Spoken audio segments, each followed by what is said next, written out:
కరోతి వాచాలం పంగుం లంఘయతే గిరిం యత్కృపాతమహం వందే పరమానంద సాగరం.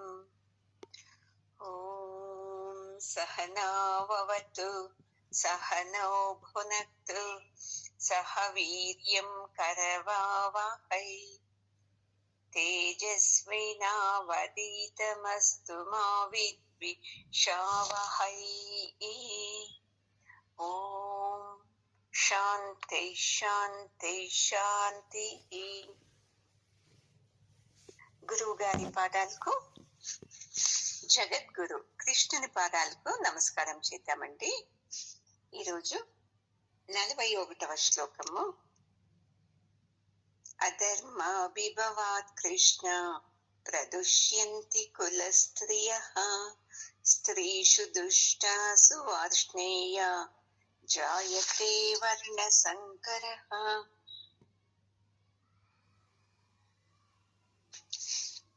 అర్జునునికి ఏదో మనసంతా భ్రమలో కూరుకుపోయింది. అందుకే తాను ఏం మాట్లాడుతున్నానో తనకే తెలుస్తలేదు.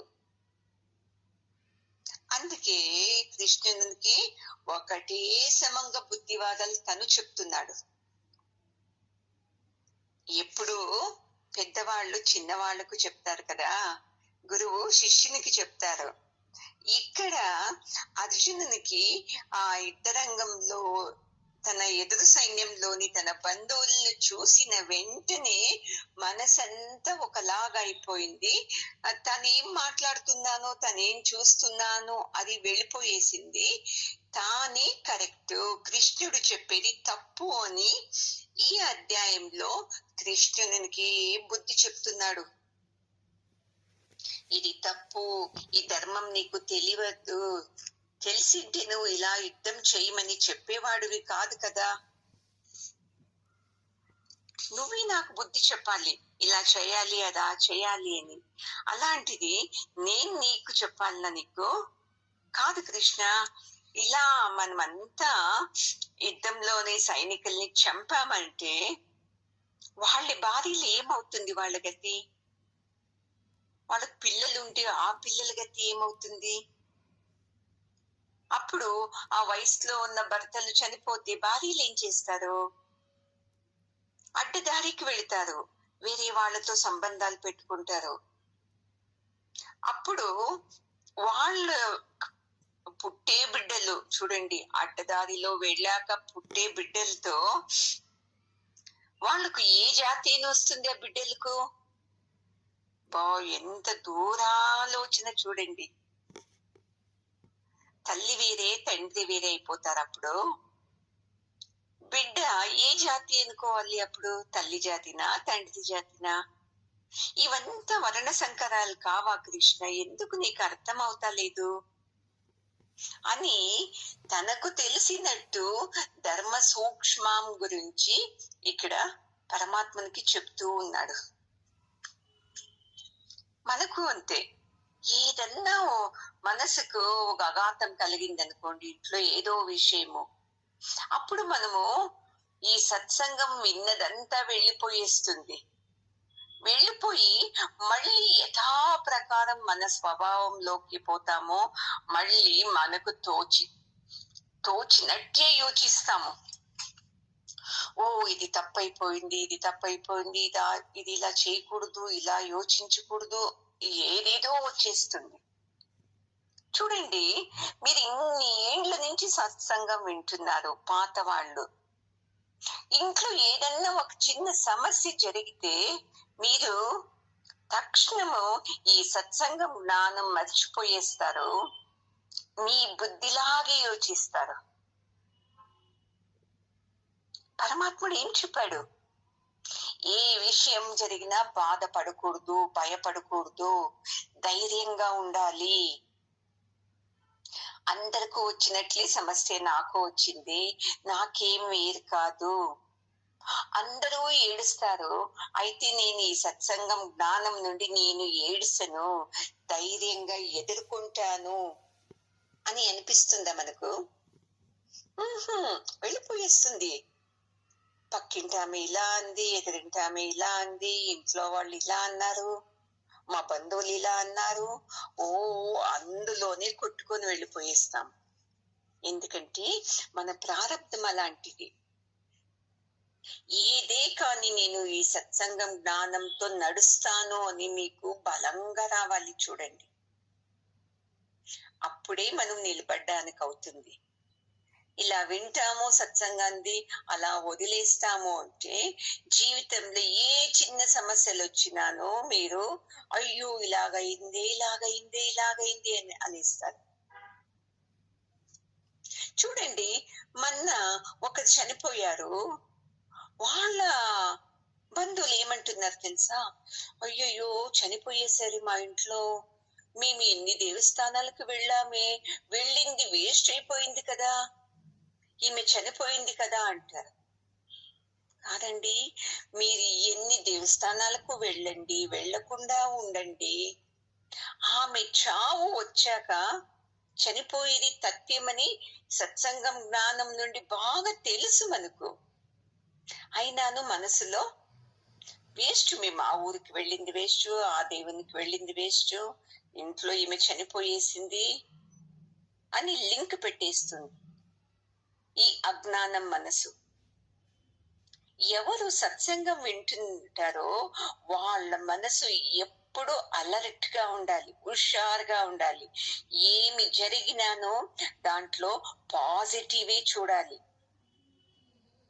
వాళ్ళ పిల్లలకు పని దొరకలేదు, వాళ్ళ పిల్లలకు ఒక సబ్జెక్ట్ వెళ్ళి ఉంటుంది, వాళ్ళ పిల్లలకు పెళ్లి కాలేదు, అంతే, నా బిడ్డలకు అంతనే అవుతుంది, ఇదేముంది దీంట్లో గొప్ప, ఇలా యోచించాలి మనం ఎప్పుడును.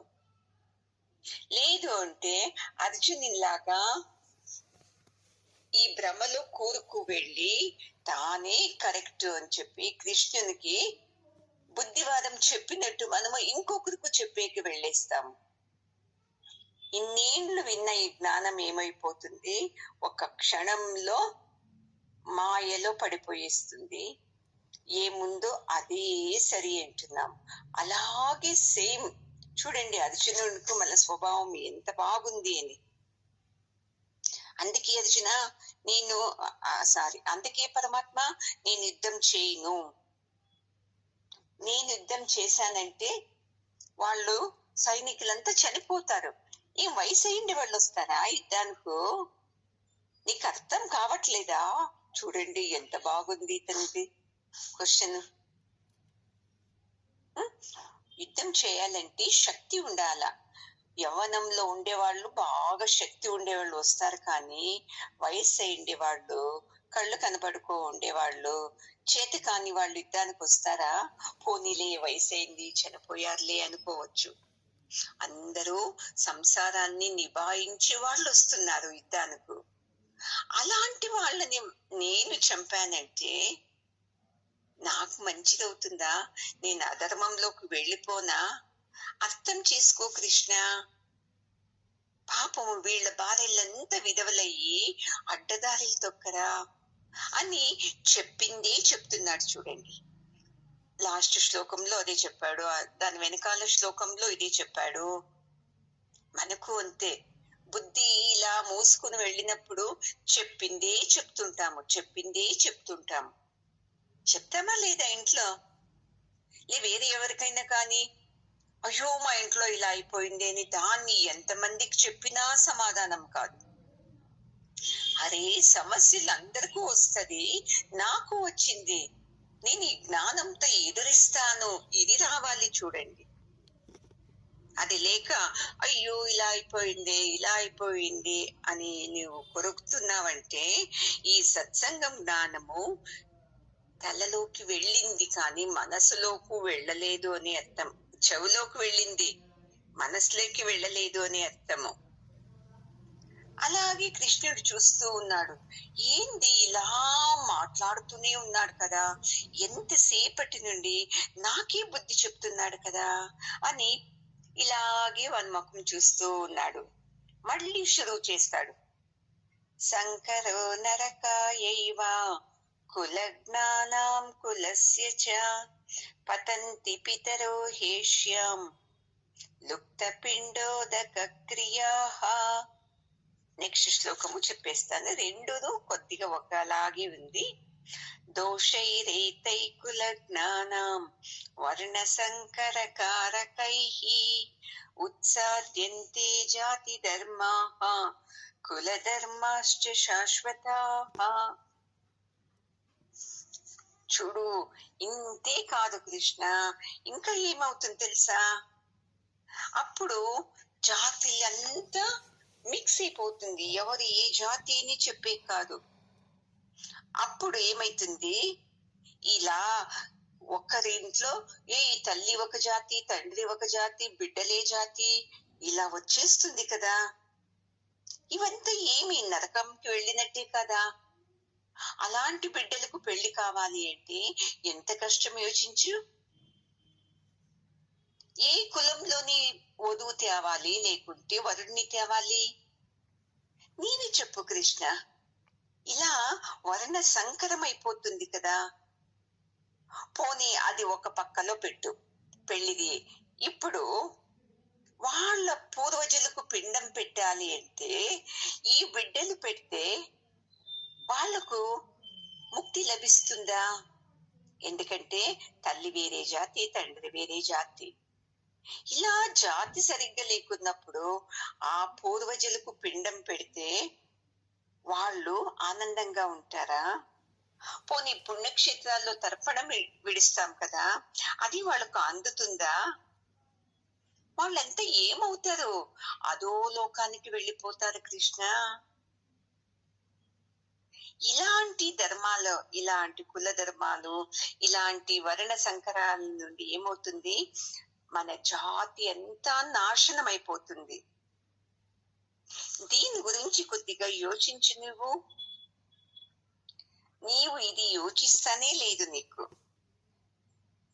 ఎందుకంటే ప్రతి సంవత్సరానికి ఒక తూరి మనము పెద్దలకు తర్పణం విడిస్తాము, పిండోదకం చేస్తాం కదా. మరి ఇప్పుడు ఈ బిడ్డలు ఎవరికి చేస్తారు? నీవే చెప్పు కొద్దిగా. ఒకవేళ అలా ఏదన్నా మనం అలాంటి బిడ్డలు ఇచ్చారంటే వాళ్ళంతా సూక్ష్మ రూపంలో ముక్తి కలుక్కోకుండా అలాగే ప్రేతాత్మలుగా ఉండిపోతారు కదా కృష్ణ. అందుకే మనకు ఇలాంటి కర్మలన్నీ మనకు వద్దు, యుద్ధం వద్దే వద్దు, మన ఇంటికి వెళ్ళిపోదాం మనము. అప్పుడు ఈ సైనికులందరూ బాగా ఉంటారు, ఎవరు చనిపోరు, వాళ్ళ భార్యలు విధవలు కారు, తల్లి తండ్రిలు దుఃఖించరు, అయ్యో మన బిడ్డలు బాగుండారు అని. వాళ్ళ భార్యలు కూడా వేరే వాళ్ళతో అడ్డదారికి వెళ్ళరు కృష్ణ. ఆ కులము బాగా ఇంప్రూవ్ అవుతుంది. అప్పుడు ఆ బిడ్డలు ఎవరికి పిండం పెట్టినా అది డైరెక్ట్ ఆ పూర్వజులకు వెళ్ళిపోతుంది. చూడండి ఎంత సూక్ష్మంగా యోచిస్తున్నారు. అప్పుడు ఆ పితృలోకం కూడా పాడు కాదు, బాగుంటది. ఈ భూలోకంలో కూడా పాడు కాదు, ఎవరు అడ్డదారి తొక్కరు కదా. అప్పుడు ఈ భూలోకము బాగుంటుంది. ఎవరు చనిపోయినాను వాళ్ళు స్వర్గానికే వెళ్ళొచ్చు కృష్ణ.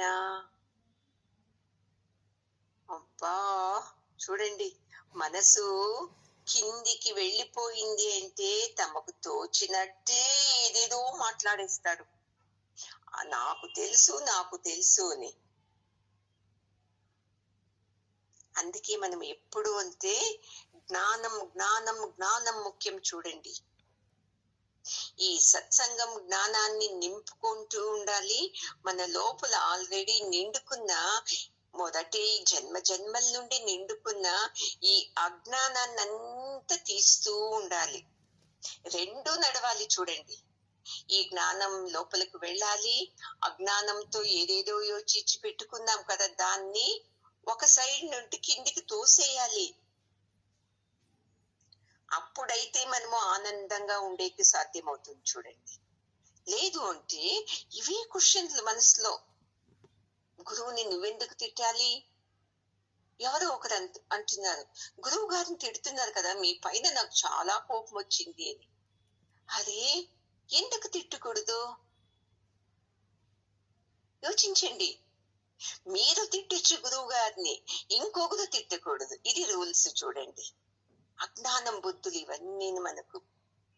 తప్పు ఎవరు చేసినా దాన్ని ప్రశ్నించాలి అని పరమాత్ముడే చెప్తున్నాడు కదా. ఆ ప్రశ్నించి దాన్ని ఏమనుకుంటున్నారంటే, మీరు తిడుతున్నారు అని అనుకుంటున్నారు. మీరు మాత్రము వేరే వాళ్ళతో చెప్పి బాగా అనుకోవచ్చు. వేరే వాళ్ళు ప్రశ్నిస్తే దాన్ని తప్పు అని మీకు నిలబడిపోయింది మనసులో. ఎందుకంటే అలా అజ్ఞానము, జన్మ జన్మల నుండి పెట్టుకున్న అజ్ఞానాన్ని ఈ సత్సంగం జ్ఞానంతో శుద్ధి చేసుకుంటలేదు. శుద్ధి అయితే ఇలాంటి మాటలే రావు మీ నోటి నిండా. శుద్ధి కాకున్నందునే మీకు ఎలా అనిపిస్తుందో అలా అర్జునుడు ఎలా మాట్లాడుతున్నాడో అందుకే మనమును అలాగే మాట్లాడుతూ ఈ సంసారమే వద్దు, వీళ్ళే వద్దు, సర్లేదు అంటున్నాం. అక్కడ అర్జునుడు నాకు యుద్ధం వద్దు, నాకొత్తే వద్దు, ఇవంతా ధర్మ సూక్ష్మాలు నీకు అర్థం కాదు అని ఏడుస్తున్నట్టే మనము అంటే అజ్ఞాన ధర్మాన్ని మనం పట్టుకొని వేలాడుతూ ఇది కరెక్ట్, నేను చెప్పినట్టే నడవాలి. అరే, ఏది అండి ఇదంతా? రాత్రి పడుకున్న బట్టలతో పొద్దున్నే గుడికి వెళ్ళకూడదు, వేరే బట్టలతో వేసుకొని గుడికి వెళ్ళాలి. నీ మనసులో ఇంత అశుద్ధం పెట్టుకుని నువ్వు ఎన్ని బట్టలు వేసుకున్నా, ఎన్ని స్నానాలు చేసినా, ఎన్ని పుణ్యక్షేత్రాలు తిరిగినా నీవు శుద్ధి కానే కావు. ఈ జ్ఞానం నుండి మాత్రం శుద్ధి అయ్యేది. ఇది బాగా తెలుసుకోవాలి. చూడండి, ఇప్పుడు తిరుపతికి వెళతాం కదండి, 24 గంటలు క్యూలో నిలబడతాం. ముఖం కడుక్కోము, పళ్ళు తోముకోము, మధ్య మధ్యలో అక్కడక్కడే పడుకొని నిద్రపోతాము. పళ్ళు తోముకోకున్నాను అన్ని తింటాము, అన్ని తాగుతాము, వెళ్ళి పరమాత్మ దర్శనం చేస్తామా లేదా? అప్పుడు లేవా మీకు ఈ మడి మైలిగలన్నీ? ఇలా మనకి ఎలా తోచుతుందో అలా మాట్లాడేస్తాం అర్జునులాగా. 44వ శ్లోకము. ఉత్సన్న కుల ధర్మాణం మనుష్యాణం జనార్దన నరకే నియతం వాసః భవతి ఇత్యనుశృష్టుమ. ఏం చెప్తున్నాడు ఈ జనార్దన? చూడండి, కోపం వచ్చేసింది. ఎన్ని తోటలు చెప్తున్నాను కదా, ఎందుకు ఒక మాట కూడా మాట్లాడతా లేదే అని కొద్దిగా గట్టిగా మాట్లాడతాడు ఈ శ్లోకంలో అర్జునుడు. ఏమని? చూడు, నీకు అర్థమైతలేదు, ఈ ఇంట్లో ఇలాంటి ధార్మిక వ్యవస్థలంతా నాశనం అవుతుందో అలాంటి వాళ్లకు నరకమే దొరుకుతది, వాళ్లకు స్వర్గం దొరకదు. చూడు ఎంత బాగుంది ఇతని క్వశ్చన్. ఎవరింట్లో ధర్మంగా పూజ చేయటం లేదు, పిండ ప్రదానాలు పెట్టడం లేదు, ధర్మంగా నడుచుకుంటూ లేకుంటే వాళ్ళందరికీ నరకమే. బాగా అర్థం చేసుకో అని నేను విన్నాను. బాగా అంటున్నాడు. అలా నేను విన్నాను కృష్ణ, వాళ్లకు నరకమని. మనము వేరే వాళ్లకు నరకంలోకి వెళ్లేలాగా మనము ఈ యుద్ధం చేసేది మంచిదా? అర్థమవుతుందా అని అడుగుతున్నాడు. చూడండి, సేమ్ అర్జుని మనస్తత్వము మన మనస్తత్వము ఒక్కలాగే ఉంది. చూడండి, అర్జునుని కింద హీనమే మనం, ఇంకాను నేను ఇలానే చేయాలి అలానే చేయాలి అని. ఎందుకంటే ఇది ధర్మము, ఇలాగే ఉండాలి, అలాగే పోవాలి, ఎన్ని చెప్పేస్తామో మనం అందరము. నేను ఒకరు చనిపోయారు, నా స్టూడెంట్, చాలా క్లోజ్ నాకు. వాళ్ళ ఇంటికి వెళ్ళాను నేను. ఫోన్ చేశారు ఎవరో, ఇలా చనిపోయారు అంటే. అక్కడ వెళితే ఏడుస్తున్నారు అందరూను. ఆమె భార్య, అతని భార్య నన్ను చూసిన వెంటనే చూడండి సత్సంగం జ్ఞానం మర్చిపోయేసింది. చూడండి, నాకే చెప్పారు కదా మీరు పరమాత్మని వేడుకోవాలి, అన్నపూర్ణేశ్వరిని పూజ చేయాలి, అన్నపూర్ణేశ్వరి కాపాడుతుంది అని. ఇంతంతా వ్రతాలు చేశానే, ఇంతన్ని పూజలు చేశానే, ఇది మా ఆయన్ని లాక్కొని వెళ్ళింది కదా. మొన్ననే అన్నపూర్ణేశ్వరి గుడికు వెళ్ళొచ్చాము, వన్నాడుకు వెళ్ళొచ్చాము, అయినా మా ఇంట్లో చావొచ్చింది. ఇది న్యాయమేనా? సత్సంగం వినండి అంటారే, సత్సంగం నుండి ఏమొచ్చింది నాకు? సత్సంగం విన్నాక నాకెందుకు ఈ కష్టం వచ్చింది చెప్పండి అని నా చెయ్యి పట్టుకొని జోరుగా అరుస్తుంది ఆమె. ఏడ్చే వాళ్ళంతా సైలెంట్ అయిపోయి నన్నే చూస్తున్నారు చూడండి. అలా పిచ్చిలో ఉన్నప్పుడు వాళ్ళకు నేను బుద్ధి చెప్పడానికి అవుతుందా? ఎవరి ఇంట్లోనూ చావు లేదా? ఎంతమంది భక్తులు లేరు, వాళ్ళ ఇంట్లో చావు లేదా? పరమాత్ముడు కృష్ణుని ఎంత మంది నమ్మినారు పాండవుల్లో, వాళ్ళు చనిపోలేదా? పరమాత్ముడే చనిపోలేదా కృష్ణుడు? ఇవి ఏది జ్ఞాపకం రాదు. మా ఇంట్లో ఈ సమస్య వచ్చేసింది అని ఎలా అంటే అలా మాట్లాడేది చూడండి. దీన్ని ఏమంటారంటే అజ్ఞానం. ఈ అర్జునుడును అలాగే అజ్ఞానంతోనే మాట్లాడుతున్నాడు. ఎప్పుడు అంతే, మన ధర్మాల్ని పాలించాలి అని. నువ్వు ధర్మం పాలించకుండా ఉండు, నీకేం కావాలి అది అయ్యే అవుతుంది చూడండి. ధర్మంలో ఉన్నావని నువ్వు ఎవరికో ఏమి సమస్యలు రావా? సమస్యలు వస్తుంది. నీ ప్రారంధం కొద్దీ నువ్వు ధర్మంలో ఉన్నా అధర్మంలో ఉన్నా నీకు ఏం కావాలో అది అయ్యే అవుతుంది. బాగా తెలుసుకోండి. ఎందుకు ఈ సమస్య రావాలి అని ఎప్పుడు అనుకోనే కూడదు మీ మనసులో. ఎవరు సత్సంగం వింటున్నారో వాళ్ళు రెడీగా ఉండాలి. ఏ సమస్య వచ్చినా నా ప్రారంధం కర్మ నుండే వచ్చింది, నేను చేసిందే వచ్చింది తప్ప నేను చేయలేకుంటే రాదు. నేను అప్పుడేదో జన్మలో చేశాను, ఈ జన్మలో అనుభవిస్తున్నాను. ఇది రావాలి చూడండి. ఇది రాక నా మాటే వినాలి, నేను చెప్పిందే కరెక్ట్, నాకు కోపం వచ్చిందంటే నేను తడుచుకోను, ఈ అజ్ఞానాన్నంతా మీరు దులిపేసుకోవాలి.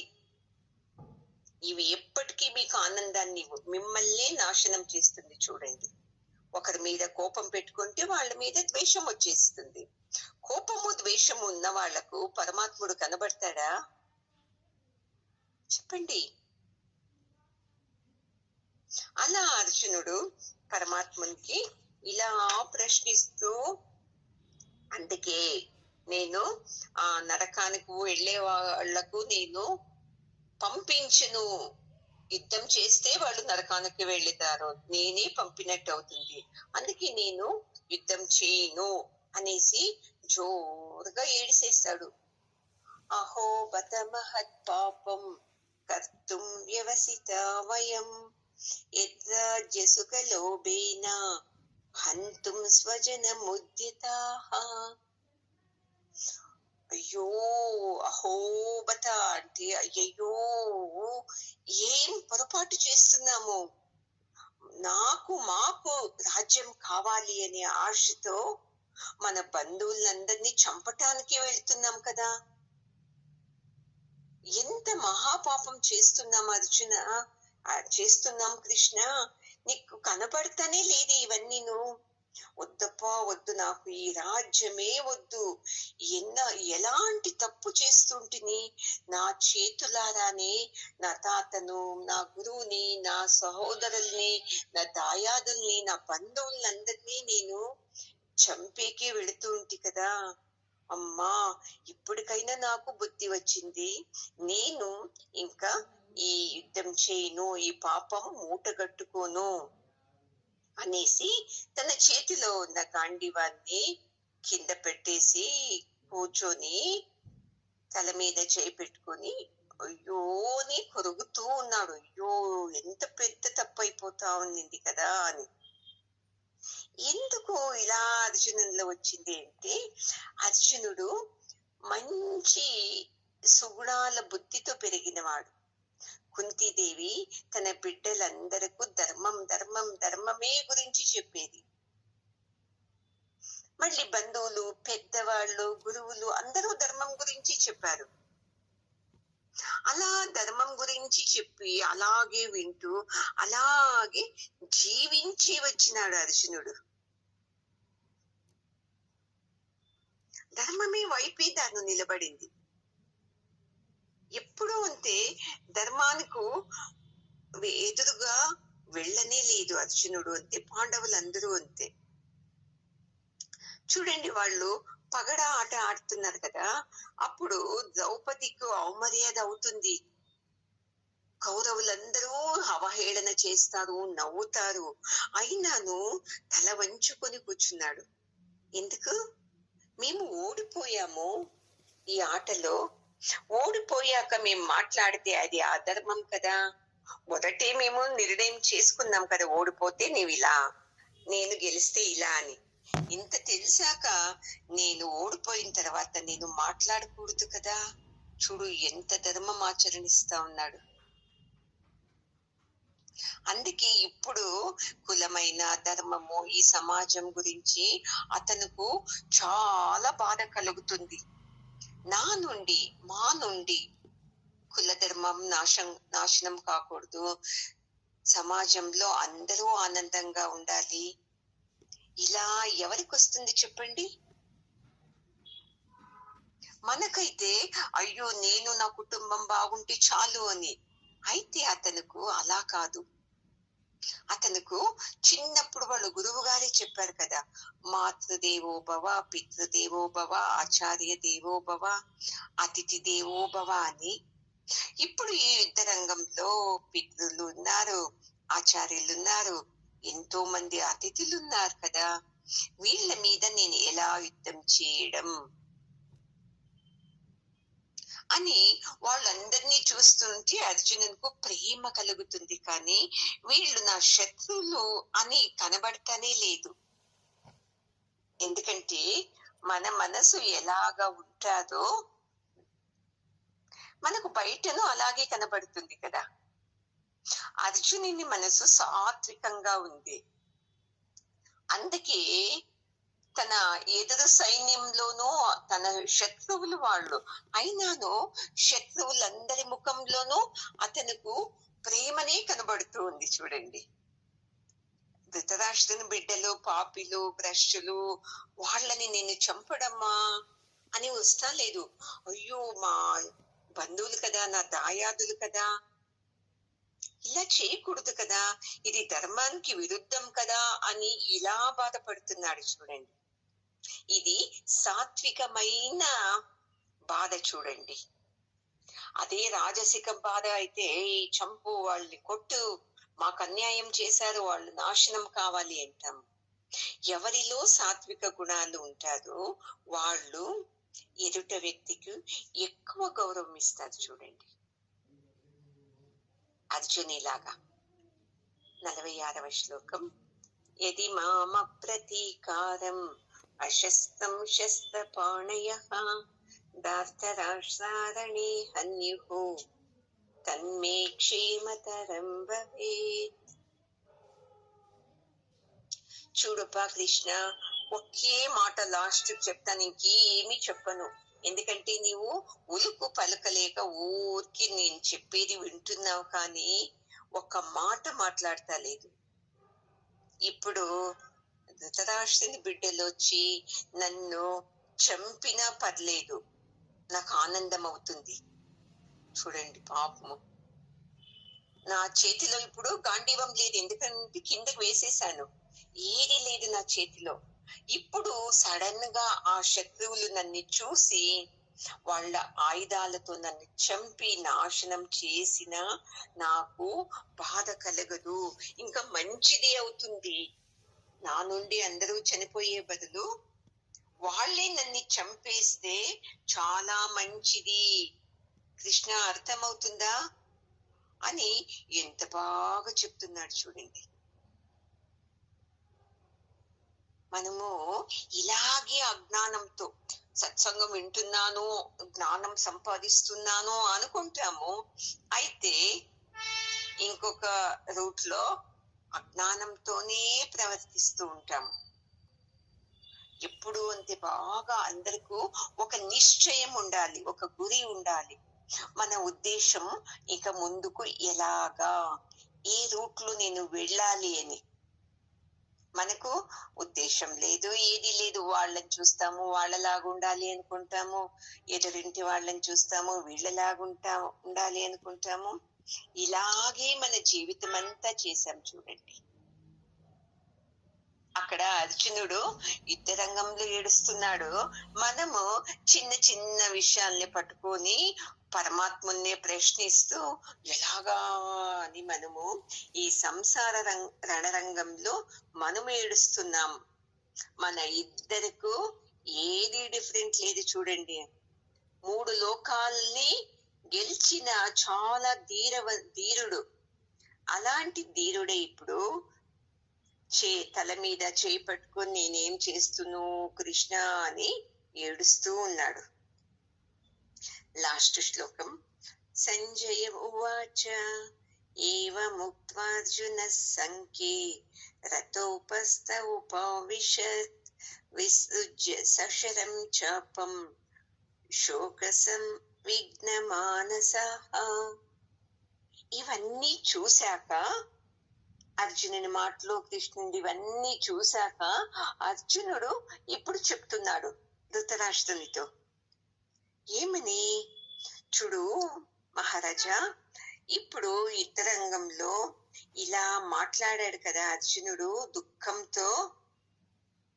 మాట్లాడుతూ ఏం చేశాడంటే తన చేతిలోని గాంధీవాన్ని కింద వేసేసి చెయ్యి తల మీద పెట్టుకొని ఇప్పుడు బాధతో రథంలో కూర్చున్నాడు అని ఇవన్నీ ధృతరాష్ట్రునికి చెప్తున్నాడు కదా. యుద్ధరంగంలో ఏమేం జరిగింది అని. ఇలా జరిగింది చూడు మహారాజా, కృష్ణుడు ఇలా అన్నాడు, అర్జునుడు ఇలా అన్నాడు. అర్జునుని మాటలకు ఒక్క మాట కూడా పరమాత్ముడు ఏమీ అనలేదు. అర్జునుడే తన చేతిలోని అవన్నీ వదిలేసేసి రథంలో వెళ్ళి ఏదో దుఃఖిస్తూ కూర్చున్నాడు అని చెప్తున్నాడు. అందుకే ఎప్పుడు అంతే మనకు ఈ ధర్మ సూక్ష్మత తెలిసింది ఏంటి, మనము వ్యామోహంలో కొట్టుకుపోము. అవును, తప్పు చేసినప్పుడు ప్రశ్నిస్తాము. గురువు కానీ, మా తాత కానీ, మన బంధువులు కానీ అని. అలాగే నేను వాళ్ళ మీద యుద్ధ చేస్తాను, తప్పులేదే అని రావాలి అర్జునునికి. అయితే ధర్మ సూక్ష్మత తెలియకుండా తాను ఏమి విన్నాడో అదే కరెక్ట్ అనుకొని ఉన్నాడు కదా.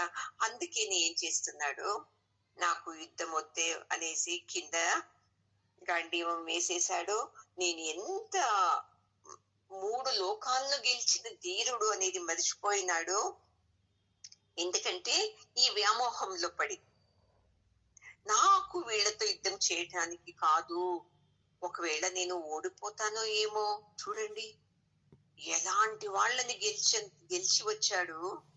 అలాంటిది ఇప్పుడు ఇలా ఏడుస్తూ ఉన్నాడు.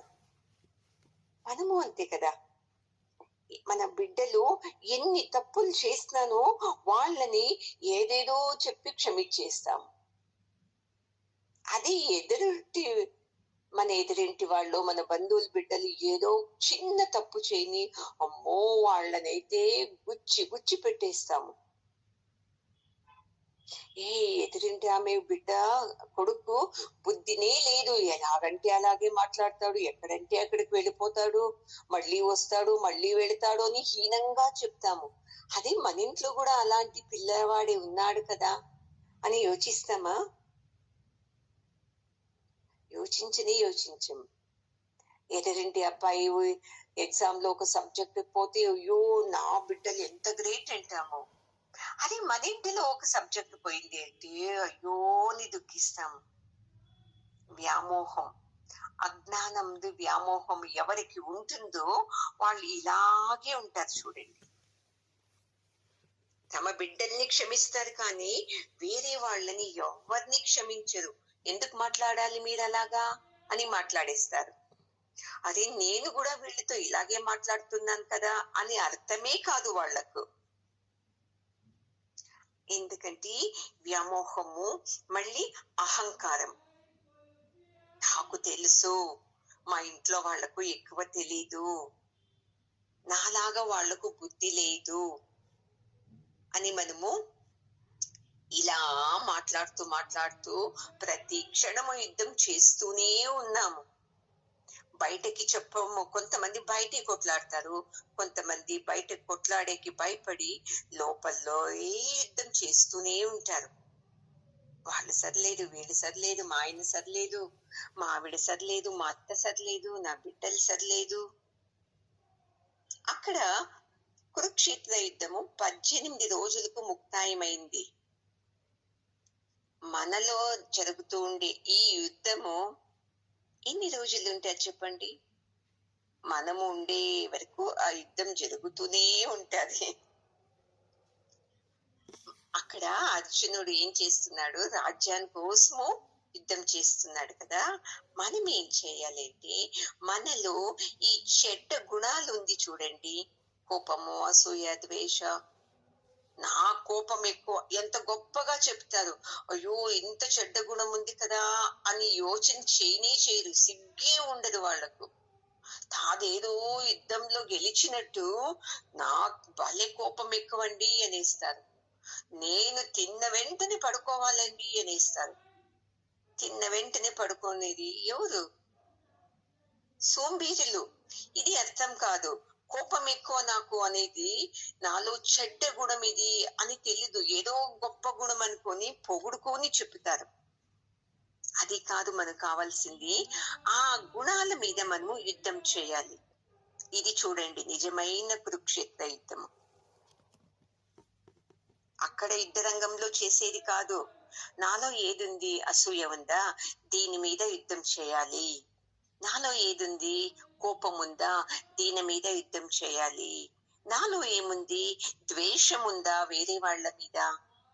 దాని మీద యుద్ధం చేయాలి. ఇలా మనలోని ఒక్కొక్క చెడు గుణాల మీద మనము యుద్ధం చేయటము నిజమైన కురుక్షేత్ర యుద్ధం చూడండి.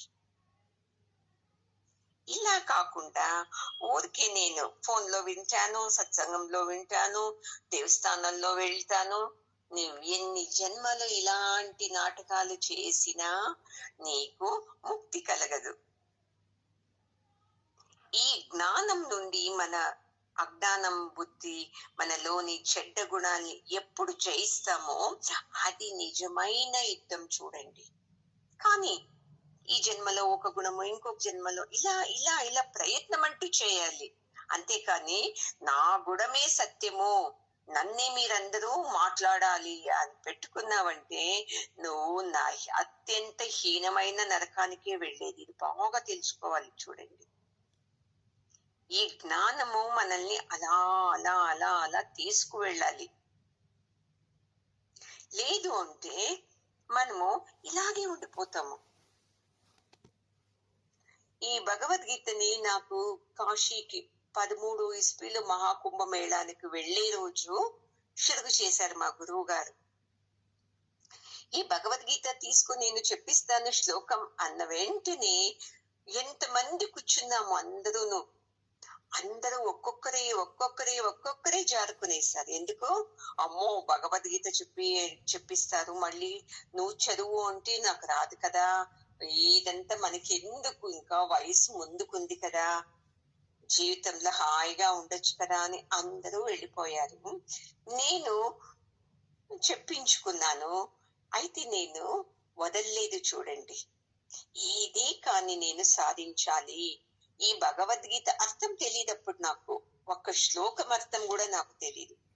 నేర్చుకోవాలి అంతే నాకు వచ్చింది చూడండి. అలా ఒక మెట్టు ఎక్కాను. తర్వాత శ్లోకాల అర్థము తెలుసుకొని మురిసిపోయాను. 3 తూర్లు మా గురువు గారు చేశారు నా క్లాసు. ఇప్పుడు అదే భగవద్గీతని నేను చేస్తున్నాను అంటే ఇది గురువిచ్చిన జ్ఞానం కాదా అండి? ఇలా జ్ఞానాన్ని పట్టుకోవాలి కానీ మనలోని అజ్ఞానాన్ని పట్టుకుంటే నిజమైన నరకం అది. జ్ఞానంలో ఉండి జీవిస్తుంటే మనము స్వర్గం వైపు వెళతాము, విజయం వైపు వెళతాము అని అర్జునునికి ఇంకా తెలవటం లేదు అని సంజయుడు ఇలా చెప్పి, చూడు మహారాజా, ఇలా కూర్చుండిపోయాడు రథంలో అర్జునుడు అని చెప్పాడండి. ఓం పూర్ణమద పూర్ణమిదం పూర్ణాత్ పూర్ణముదచ్యతే పూర్ణస్య పూర్ణమాదాయ పూర్ణమేవావశిష్యతే. ఓం శాంతి శాంతి శాంతి. మర్చిపోయానండి. ఓం తత్సత్ ఇతి శ్రీమద్భగవద్గీతాసు ఉపనిషత్సు బ్రహ్మ విద్యాయాం యోగశాస్త్రే శ్రీకృష్ణ